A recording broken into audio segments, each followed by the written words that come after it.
Hello प्यारे बच्चों, मैं आशा करता हूँ कि आप लोग खुश होंगे और अच्छे से पढ़ाई कर रहे हैं। तो अब आप लोग देखेंगे अध्याय 3 दो चर वाले रैखिक समीकरण युग्म का जो है बहुविकल्पीय प्रश्न एक देखेंगे। तो अब यहाँ पर देखिएगा, पहला प्रश्न किस तरह से है।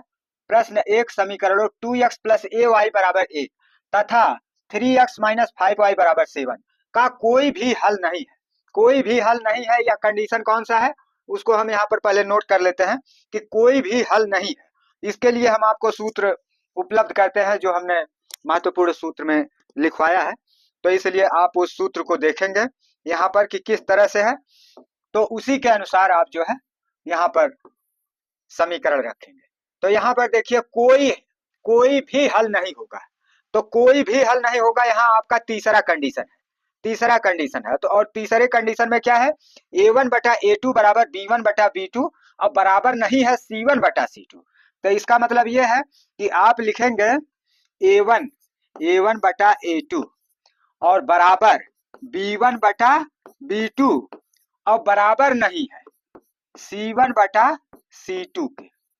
तो यह कोई हल नहीं, कोई भी हल नहीं, अर्थात कोई हल नहीं वाले कंडीशन के अनुसार यह समीकरण आपका लिखा जाएगा। तो अब यहाँ पर आप देखेंगे कि किस तरह से इसको हल किया जाएगा। तो a1 बटा a2 कहां से प्राप्त होगा, यह यक्स वाले जो गुणांक है यह a1 है, यह a2 है। तो इसका मतलब a1 बटा a2 2/3, तब इसको हम लिखेंगे 2/3 और बराबर b1 बटा b2। अब b1 बटा b2 क्या है, y के गुणांक है, y का गुणांक यहाँ पर a है तो ऊपर a1 b1 का मान हो गया।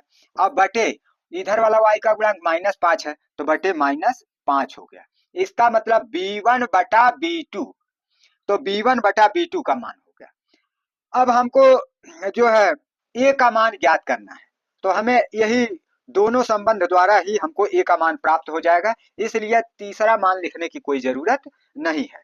तो अब हम जो है आगे हल करते हैं।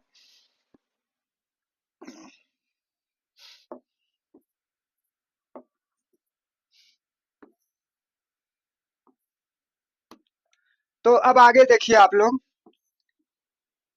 अब -5 को हम इधर 2 के साथ गुणन कर देंगे तो 2 गुणे -5 और बटे यहाँ 3 है, बटे 3 हो गया। अब बराबर a के, बराबर किसके है, a के। अब जो है इसका गुणा इसमें कर देते हैं, 5 दूनी 10 -10 हो गया ऊपर और बटे में जो है 3 बराबर a के। इसका मतलब a का मान किसके बराबर हो गया, उलट कर लिख सकते हैं a बराबर -10/3। तो इसका मतलब इसमें हमें कोई भी हल नहीं है, होगा यदि a का मान, तो a का मान कितना निकल रहा है, -10/3। तो -10/3 यहाँ पर है सी वाले पार्ट में। इसका मतलब यह सी पार्ट का विकल्प जो है सही उत्तर है। पहले क्वेश्चन के लिए सी पार्ट का उत्तर सही विकल्प है।